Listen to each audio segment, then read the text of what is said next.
Today, you're going to witness the best performance of each decade, from the legendary 1920s to the current one.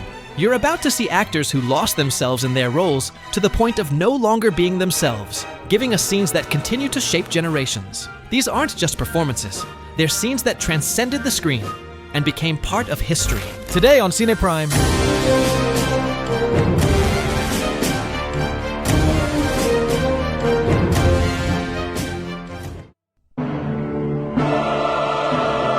In the 1920s, it was the golden age of silent cinema, but also the decade where it began to die. The most iconic performances range from Chaplin in The Kid to Buster Keaton. But there was one performance that, far from making people laugh, traumatized and horrified not only the audience, but the actress herself.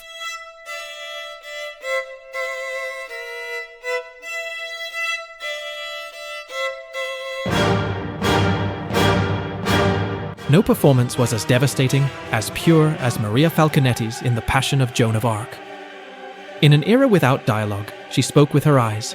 She didn't need a single word to make us feel the fear, the faith, and the anguish of a condemned woman. Her eyes trembled, pleaded, burned. She didn't play Joan, she became her. Carl Theodor Dreyer filmed her in raw close-ups. No makeup, no artifice. Every tear was real, every gesture eternal. And in front of that camera, Falconetti didn't act, she bared her soul. Her performance didn't just define silent cinema, it's considered one of the greatest of all time. In the 1920s, the art of acting found its voice in the silence of Maria Falconetti. Maria Falconetti never acted in film again after that movie. Her performance was so intense, so exposed and vulnerable that it broke her mentally. A masterpiece at a very high cost. In the 1930s, there were many memorable performances. But one film was 40 years ahead of its time, not just in its monumental direction, but in the raw, complex, and ferocious way it was acted. But I'll think of some way to get him back. After all, tomorrow is another day. No performance from the 1930s was as groundbreaking or unforgettable as Vivien Leigh's in Gone with the Wind. Scarlett O'Hara isn't a heroine. She's selfish, manipulative, proud. But Vivien Leigh doesn't soften her. She plays her with a searing intensity. Every word is filled with desire, rage, and a wounded ego. Every glance tells a story. At a time when female roles were expected to be submissive, Leigh broke every rule. She turned Scarlett into a complex, contradictory, painfully human figure. She didn't aim to please. She aimed for truth. The shoot was brutal. She filmed for months without rest, amid conflict, exhaustion, and media pressure. Across nearly 4 hours of film, Leigh dominates every scene. As the world around her collapses, Scarlett clings to life with a dazzling stubbornness. And Vivien Leigh turns her into more than a character. She makes her a symbol. As God is my witness. As God is my witness, they're not going to lick me.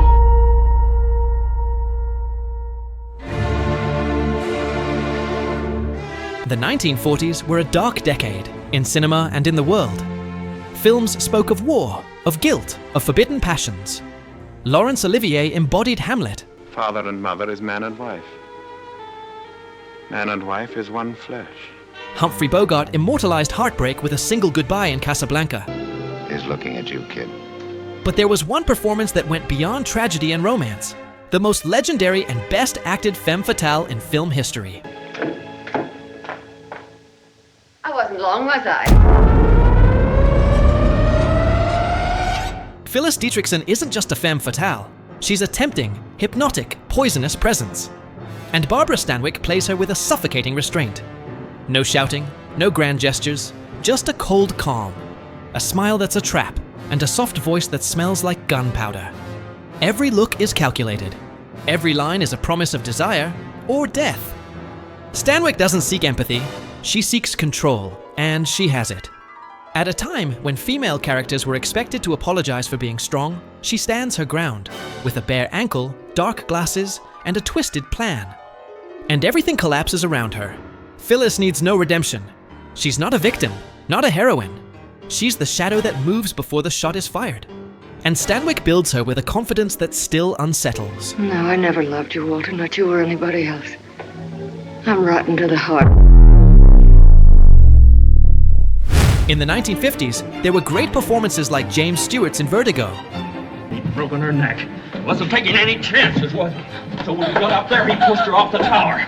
But during this decade emerged the most revolutionary actor of all time, Marlon Brando. He redefined intensity in A Streetcar Named Desire. Hey, Stella! But just a few years later, he gave what many critics consider the greatest performance of all time. You don't understand. I could have had class. I could have been a contender. I could have been somebody instead of a bum. In On the Waterfront, Marlon Brando changed cinema forever. Until then, no one had acted like that. His Terry Malloy wasn't good or bad. He was a broken man, full of guilt, fear, and anger. Brando didn't seem to be acting. He seemed to be living in front of the camera. Every pause, every gesture, every mumbled line broke with decades of theatrical, artificial acting. The famous taxi scene with "I could have been a contender" isn't just film history. It's the exact moment acting took an irreversible turn. Brando brought raw, physical, emotional truth to the screen. His presence changed what audiences expected from actors, and what actors dared to show of themselves. After On the Waterfront, there was no turning back. Realism had arrived, and it had the voice, body, and smoldering fury of Marlon Brando. In the 1960s, there was a performance so powerful and legendary, it outshone all the rest. Morning. No, something else. What then? I enjoyed it. Peter O'Toole in Lawrence of Arabia. He wasn't just the lead in a blockbuster. He was the absolute center of one of the most ambitious films in history. And he carried it all on his shoulders. For nearly 4 hours, O'Toole held the audience's gaze without letting go. He portrayed T.E. Lawrence as a divided man, charismatic and dangerous, brilliant and broken. He wasn't a classic hero. He was an enigma. And O'Toole made him unforgettable. Every gesture had weight. Every silence raised questions. The camera followed him with devotion because he filled everything: the frame, the space, the story. Before him, epic leads were flat figures. After him, no one played a leader without showing the cracks. He changed the standard. He changed the scale. Without Peter O'Toole, Lawrence of Arabia wouldn't be the same film. And cinema never looked at its idols the same way again. He was great not only for the character he portrayed, but for how he redefined what an actor could do in a major production.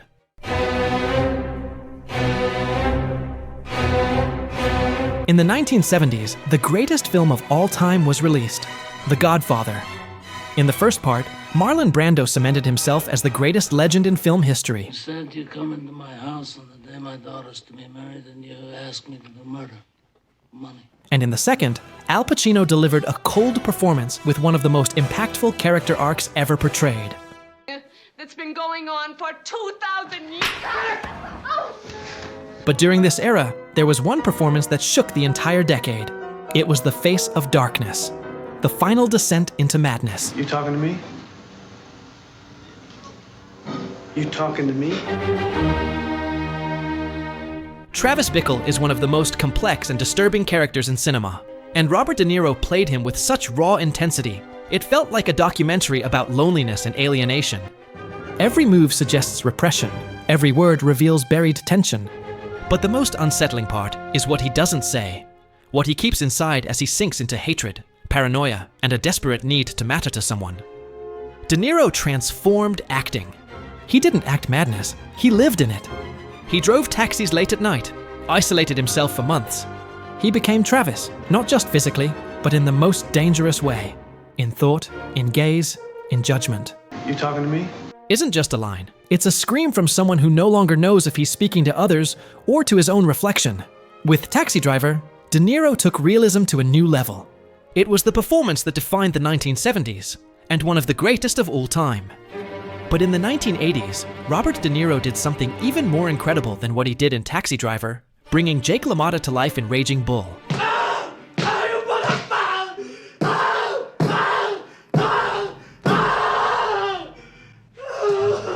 On the other hand, the most extreme performance in history emerged, with Daniel Day-Lewis in My Left Foot.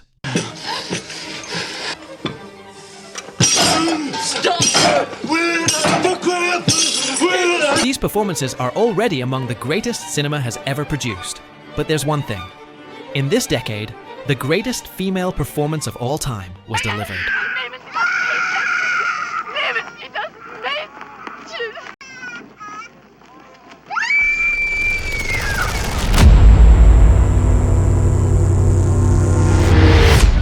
In Sophie's Choice, Meryl Streep gave the most powerful performance any actress has ever given in the history of film.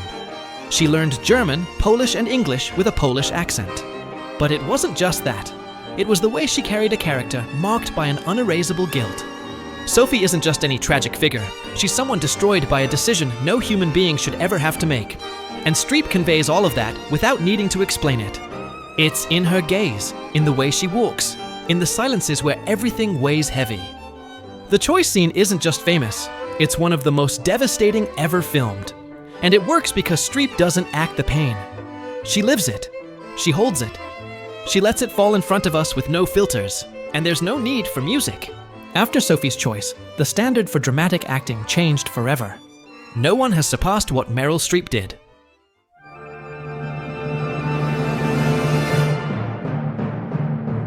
In the 1990s, the greatest performances didn't try to please. They tried to disturb. And they showed just how far an actor can go when they dare to cross every limit. Ralph Fiennes embodied the most sadistic, evil villain in Schindler's List. Edward Norton played a neo-Nazi, and also the man left behind after destroying everything. But in this decade, the most terrifying psychopath in film history appeared. I ate his liver with some fava beans and a nice Chianti. Anthony Hopkins was on screen for only 16 minutes.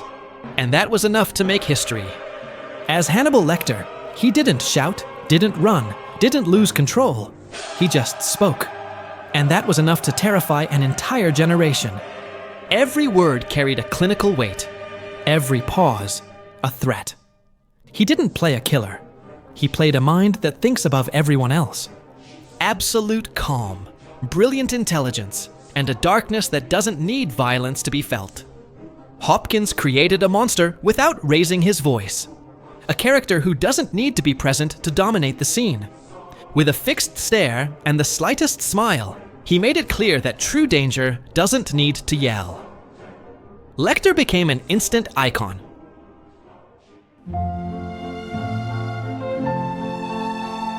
We arrive at the new millennium, the 2000s, when performances stopped feeling like performances. They started to feel real, uncomfortable, painful. Naomi Watts in Mulholland Drive played two opposing identities and blurred the line between dream and madness. On the other hand, Heath Ledger didn't just play the Joker in The Dark Knight. He became a chaotic force that consumed everything, including himself. But there was a problem, because in this decade, one performance didn't compete with the others. It surpassed them all, from any era. Because in the 2000s, we got the greatest performance in film history. Say it louder, say it louder. I've abandoned my child! I've abandoned my child! I've abandoned my boy!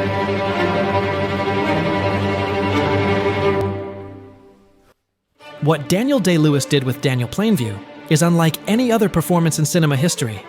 There's no humanity in his eyes, only ambition, only hatred, only hunger. Day-Lewis deconstructed himself to create Plainview from scratch, his walk, his breathing, his voice. And it's no exaggeration, he spent months forging a new voice while isolated in the desert with no contact with the outside world. He didn't play him, he became him. During the shoot, he completely isolated himself from the crew, remained in character every single day, without breaking. There was no Daniel Day-Lewis, only Plainview. The result was so real, so intense, so corrosive, that when the film was done, Day-Lewis collapsed physically and mentally. For nearly a decade, he couldn't work, or read scripts, or even think about acting. Plainview had gotten so deep inside him that he needed therapy to become himself again. Because there are roles you act, and others you live until they break you from the inside. In the 2010s, the intensity didn't stop rising.